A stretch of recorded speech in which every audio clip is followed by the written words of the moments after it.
নিয়ে নিতেন, বিশ্বনবী পাটির মধ্যে সিজদা করতেন। আবার বিশ্বনবী সিজদা করে যখন দাঁড়িয়ে যেতেন, মা আয়েশা আবার আগের মতো পা বিছিয়ে দিতেন। আল্লাহু আকবার। কি ঘর ছিল, টাকা নাই, পয়সা নাই, দামি বিছানা নাই, ফার্নিচার নাই, জুয়েলারি নাই, অর্নামেন্টস নাই, কিন্তু বিশ্বনবীর ঘরের মধ্যে সুখ আর শান্তি আছে না নাই? সুখ আর সুখ। ফজরের নামাজ পড়ে এসে নিজেই মা আয়েশার সাথে রান্না করতে বসে যেতেন, নিজের তলোয়ার বের করে পেঁয়াজ কাটা শুরু করতেন বিশ্বনবী। আল্লাহু আকবার। বিশ্বনবী গ্লাসের যেই মা আয়েশা গ্লাসের যেই জায়গায় ঠোঁট লাগিয়ে মুখ লাগিয়ে পানি পান করতেন, ওই জায়গাটা খুঁজে খুঁজে বিশ্বনবী আবার ওই জায়গায় ঠোঁট লাগিয়ে পানি পান করতেন। কোন সুবহানাল্লাহ। আবার গোশত খাওয়ার পর বিশ্বনবীর স্ত্রী মা আয়েশা হাড্ডি চষতেন, চষে ফেলে দেওয়া হাড্ডিটা বিশ্বনবী আবার হাতে নিয়ে চষা শুরু করতেন। আল্লাহু আকবার। কি শান্তি, কি সুখ। মা আয়েশাকে বিয়ে করার আগে মা আয়েশার চেহারাটা বিশ্বনবীর কাছে জিবরাইল এনে বলল, ইয়া রাসূলুল্লাহ আখবিরনি, আমাকে বলেন মেয়েটাকে দেখতে কেমন লাগে। বিশ্বনবী বললেন, কার মেয়ে? আপনার বন্ধু আবু বকরের মেয়ে। কেন এনেছো? আল্লাহ ডাইরেক্ট প্রপোজাল দিয়েছে, ডাইরেক্ট প্রপোজ করেছে বিয়ের জন্য। বিশ্বনবী বললেন, তাই নাকি? জিবরাইল বললেন, হ্যাঁ ইয়া রাসূলুল্লাহ, আমি হলাম বিয়ের ঘটক, আল্লাহ হলেন বিয়ের কাজী। বিশ্বনবী বললেন, তুমি যদি বিয়ের ঘটক হও, আল্লাহ যদি হয় কাজী, আমি মুহাম্মদ রাজি। আল্লাহু আকবার। বিয়ে হয়ে গেল, ঘরে দামি কিছু নাই, ফার্নিচার নাই, টাকা পয়সা নাই, কিন্তু বিশ্বনবীর ঘরের মধ্যে সুখ আছে না নাই? বিবিদেরকে এত ভালোবাসতেন, কোনোদিন মারামারি করেন নাই, যৌতুকের জন্য পিটান নাই, কোনোদিন গায়ে হাত তোলেন নাই। কোন ঠিক কিরা? এক একজনকে বিশ্বনবী প্রাণ ভরে ভালোবাসতেন। বিবিরাও বিশ্বনবীর কাছে আবদার করতেন, নানা ধরনের আবদার। বিশ্বনবী সেগুলো পূরণের চেষ্টা করতেন। আবার মাঝে মাঝে রাত্রিবেলা মা আয়েশার সাথে দৌড়াদৌড়ির প্রতিযোগিতা করতেন। কোন সুবহানাল্লাহ। সহিহ হাদিস, মা আয়েশা তখন চিকন ছিল। তাহাজ্জুদের সময় বিশ্বনবী উঠে মা আয়েশারে বললেন, আয়েশা, ও আমার কলিজার টুকরা হুমায়রা। মা আয়েশাকে আদর করে বিশ্বনবী হুমায়রা বলতেন। হুমায়রা মানে যেই মহিলা রেগে গেলে, খুশি হয়ে গেলে, রাগের চোটে, খুশির চোটে দুইটা গাল আনার ফলের মতো টকটকে লাল হয়ে যায়। কোন সুবহানাল্লাহ। মা আয়েশা রেগে গেলে গালগুলো লাল হয়ে যেত, গাল দুইটা টকটকে লাল আকার ধারণ করত। বিশ্বনবী তাকে হুমায়রা বলতেন, হুমায়রা, মদিনাতে কেউ জেগে নাই, চলো না আমরা দৌড় দৌড় খেলি। মা আয়েশা মহা খুশি, কারণ সব বিবিরাই চায় স্বামীরা একটু রোমান্টিক হোক। কোন ঠিক কিনা? সব বিবিরাই চায় স্বামী আমার দিকে স্পেশাল নজর দেখ। সব বিবিরা চায় স্বামী আমাকে নিয়ে পারলে একটু রেস্টুরেন্টে ঘুরতে যাক, স্বামীরা পারলে আমারে একটু বেড়াতে নিয়ে যাক। এরকম আবদার বিবিদের কাছে আছে না নাই? কিন্তু এমন অনেক স্বামী খুঁজে পাবেন, বছরের পর বছর যায়, বিবিরে সালামও দেয় না। আছে না নাই?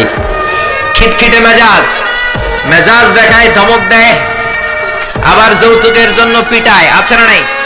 জোরে বলেন, আছে না নাই? শয়তান দিল যৌতুক, কোরআন দিয়েছে মোহর। আমরা এখন মোহর ছেড়ে দিয়ে যৌতুকের পেছনে হাঁটি। জোরে বলেন ঠিক কিনা? যৌতুকের চেয়ে জঘন্য অপরাধ সমাজে নাই। কুকুরের গোশত খাওয়া যত গুনাহ, যৌতুক তার চেয়েও বেশি গুনাহ। ঠিক কিনা?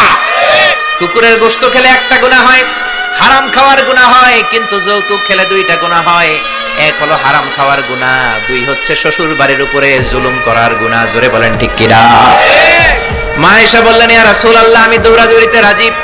বিশ্বনবী বললেন, লেটস স্টার্ট দ্য কম্পিটিশন, চলো কম্পিটিশন শুরু করি। ওই যে মদিনার মসজিদের পাশে বড় একটা পিলার দেখা যায়, ওই পিলারের মধ্যে কে যে আগে ধরতে পারে রে আয়েশা, চলো আমরা দৌড় দেই।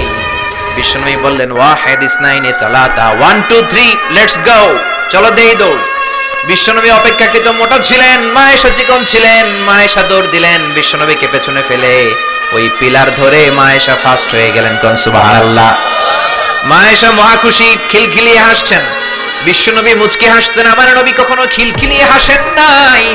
আমার নবী সব সময় মুচকি হাসতেন। মুচকি হাসলে বিশ্বনবীর ঠোঁটও দেখা যেত, হালকা একটু দাঁতও দেখা যেত। পরে আল্লাহু আকবার। সব সময় তিনি তাবাসসুম পছন্দ করতেন। বিশ্বনবী বললেন, ঠিক আছে, আনতিল ফাইজা, তুমি বিজয়ী হয়েছো। তার ঠিক 6 বছরের পরের ঘটনা। এই 6 বছরের ব্যবধানে মা আয়েশার আগের মতো চিকন নাই, মা আয়েশারে মোটা বানিয়ে দিয়েছে কে? আবার 6 বছরের পরে বিশ্বনবী তাহাজ্জুদের সময় উঠলেন, মা আয়েশারে ডেকে বললেন, আয়েশা, মদিনার কোন লোক জেগে নাই, সবাই ঘুমিয়ে আছে, চলো আজকে রাতেও দৌড় দৌড় খেলি। মায়েশা বললেন আমি রাজি, চলেন শুরু করে দেই। বিশ্বনবী আবার ওই জায়গায় যেয়ে দাঁড়ালেন, বললেন ওই যে মসজিদে নববীর পিলার দেখা যায়, কে কার আগে পিলার ধরতে পারে? রেডি, আমরা শুরু করে দেই। 1 2 3 স্টার্ট, গো। বিশ্বনবীও দৌড়, মায়েশাও দৌড়, জনমের দৌড়, আইজও দৌড়, কাইলও দৌড়। কে কারে হারাতে পারে? বিশ্বনবী আগের মতোই আছেন, কিন্তু মায়েশারে মোটা বানিয়ে দিয়েছে কে? এবার আর বিশ্বনবী চান্স দেন নাই মায়েশারে। বিশ্বনবী ওই দিন আসলে ইচ্ছা করে হারেন নাই, মায়েশারে জিতানোর জন্য দেরিতে গিয়েছেন। কোন ঠিক কিনা? আমার নবী যদি শক্তি দিয়ে দৌড়ায়, নবীর সাথে কেউ দৌড়ে জিততে পারে না। জোরে বলেন ঠিক কিনা? মদিনাতে বিশ্বনবী যখন ঘোড়া হাঁকাতেন, সাহাবীরা বলতেন 1 মিনিটের মধ্যে, আধা মিনিটের মধ্যে বিশ্বনবীর ঘোড়া যে কত সামনে চলে যেত। সামনে আমরা ধোঁয়ার বালি দেখতাম, বিশ্বনবীরে খুঁজে পাওয়া যেত না। আল্লাহু আকবার। আবার তিনি যখন ওঠ হাঁকাতেন, পাগলের মতো বাতাসকে পেছনে ফেলে উটগুলো দৌড়াতো। আদবা আর কসওয়া, এই দুইটা উট নবী ব্যবহার করতেন। নবী কি ব্যবহার করতেন এগুলো জানেই না। সালমান খান কোন ব্র্যান্ডের টিস্যু দিয়া টয়লেটে যায় এটাও জানে। কোন নায়ক কি করে, সাকিব আল হাসান কোন ড্রিঙ্কস খায় এরকম মাসেল বানাইছে, সবার মুখস্থ আছে না নাই? এরপরে মাশরাফি কেমনে পেস বল করে, ওই প্র্যাকটিস আছে না নাই? কে কেমন কি করে সব মুখস্থ, কিন্তু নবীরা কেমন চলতেন, নবীদের সুনান কি ছিল এটা আমাদের জানা নাই। জোরে বলেন ঠিক কিনা? বিশ্বনবী যদি দৌড়ের মতো দৌড় দেয় কেউ পারে না, এমন শক্তি আল্লাহ বিশ্বনবীর মাসলের মধ্যে দিয়েছেন। কাউরে একবার ধরলে খবর আছে না নাই? মক্কার সবচেয়ে বড় কুস্তিগিরের নাম হলো রুকানা। রুকানার সাথে কুস্তিতে কেউ পারে না। সাহাবীরা বললেন ইয়া রাসূলুল্লাহ, ইয়া হাবিবাল্লাহ, কোনদিন আপনি রুকানার কাছে যাবেন না, কেননা রুকানা হলো সবচাইতে বড় কুস্তিগির, রুকানা কুস্তি দিলে আপনি পারবেন না। কিন্তু বিশ্বনবীর দাওয়াত তো কোনো গুটি কয়েক মানুষের জন্য নয়, সবার জন্য। ঠিক না? সবার জন্য দাওয়াত দিতে হবে। বিশ্বনবী ফজরের নামাজের পরে সাহাবাদের চোখকে ফাঁকি দিয়ে রুকানার কাছে চলে গেল। রুকানার কাছে যে বলল ইয়া রুকানা আসলিম তাসলাম, ইসলাম ধর্ম গ্রহণ করো, শান্তি দিবে কে? রুকানা বলে ধর্ম গ্রহণ করব না, একটা শর্তে করতে পারি, কুস্তিতে মুসারাহাতে যদি আমাকে হারাতে পারো, আমাকে যদি কুস্তি খেলে হারিয়ে দিতে পারো, তাহলে আমি কালিমা পড়ে নেব। বিশ্বনবী বললেন আমি তো কুস্তি লাগি না, আমি কাউরে মারি না, তবে জাহান্নামের মাইর থেকে বাঁচানোর জন্য আমি এসেছি। বলেন ঠিক কিনা? রুকানা বলে না না, আমি রাজি হব না, আমাকে হারিয়ে দিতে পারলে তবেই আমি কালিমা পড়তে রাজি। বিশ্বনবী দয়ার নবী, মায়ার নবী, একটা লোক যদি জাহান্নামের আগুন থেকে বাঁচে, এইটা বিশ্বনবী বেশি বেশি চাইতেন। বিশ্বনবী রাজি হয়ে গেলেন। এবার কুস্তি লাগার পালা। রুকানা একটা হাফ প্যান্ট পরে পজিশন নিচ্ছে। রেসলিং খেলা দেখেন নাই? ডোনাল্ড ট্রাম্পের ট্রাম্প টাওয়ারের ভিতরে এটি খেলে, গায়ের মধ্যে তেল মেখে কুস্তিতে পজিশন নিচ্ছে। বিশ্বনবী পজিশন নেয় না, রুকানা লাফায়, আমার নবী লাফায় না। বিশ্বনবী রুকানারে ডেকে বলল রুকানা লাফাও কেন? রুকানা বলে এই খেলা খেলতে হলে সবার লাফাতে হয়, তুমি লাফাও না কেন? মুহাম্মদ তুমিও লাফাও। বিশ্বনবী বললেন আমি লাফালাফি পছন্দ করি না। আমার নবী সেলাইবিহীন লুঙ্গি ব্যবহার করতেন। সেলাই ছাড়া লুঙ্গি পরে যদি কেউ লাফালাফি করে, বাতাসে সতর খুলে যাওয়ার সম্ভাবনা আছে না নাই? বিশ্বনবী লাফালাফি করেন না, দাঁড়িয়ে আছেন। রুকানা বলে মুহাম্মদ তুমি আগে বক্সিং মারো। বিশ্বনবী বললেন আমি কাউরে মারি না, কারণ আমারটা খাইয়া হজম করার যোগ্যতা কারো নাই। ঠিক কি না? বিশ্বনবী বললেন আমি মারবো না, তুমি মারো। রুকানা বলে তুমি মারো। রুকানারাও রাজি করাতে পারেন না। বিশ্বনবী বক্সিং মারেন নাই। বিশ্বনবীর মোবারক ডান হাতটা নিয়ে রুকানার বাম কাঁধের মধ্যে টাচ করে বিশ্বনবী বললেন ও রুকানা এত লাফাও কেন, এত লাফাও কেন? বিশ্বনবী ডান হাত দিয়ে কাঁধের মধ্যে ধরতে দেরি, মুহূর্তের মধ্যে রুকানা বেহুশ হয়ে যায়। আল্লাহু আকবার। সবাই রুকানার মাথার মধ্যে পানি ঢালে হুশ করে বলে রুকানা তুই তো বড় শিয়ানা। ওরে রুকানা তুই তো বড়, তোর শিয়ানাগিরি গেল কই? আব্দুল্লাহর বেটা মুহাম্মদ তোরে ঘুষি দেয় নাই, কিক মারে নাই, বক্সিং মারে নাই, শুধু একটু ধরেছে, বেহুশ হলি কেন? রুকানা বলে আরে তোরা তো জানিস না, তোরা কিছু দেখিস নাই, তোরা দেখেছিস মুহাম্মদ হাত দিয়ে আমার গায়ের মধ্যে ধরেছে, আসলে ওইটা হাত ছিল না, আমার মনে হয় গোটা উহুদ পাহাড়টা এসে আমার কাঁধের উপরে চেপে বসেছে। জোরে কোন সুবহানাল্লাহ। বিশ্বনবী রুকানাকে বললেন রুকানা তুমি তো হেরে গেলে, এবার কালিমা পড়ো। কয় না না আমি রেডি আছিলাম না, তুমি আগে ধরছো। মুনাফিকেরা মিথ্যা বলে। জোরে বলেন ঠিক কিনা?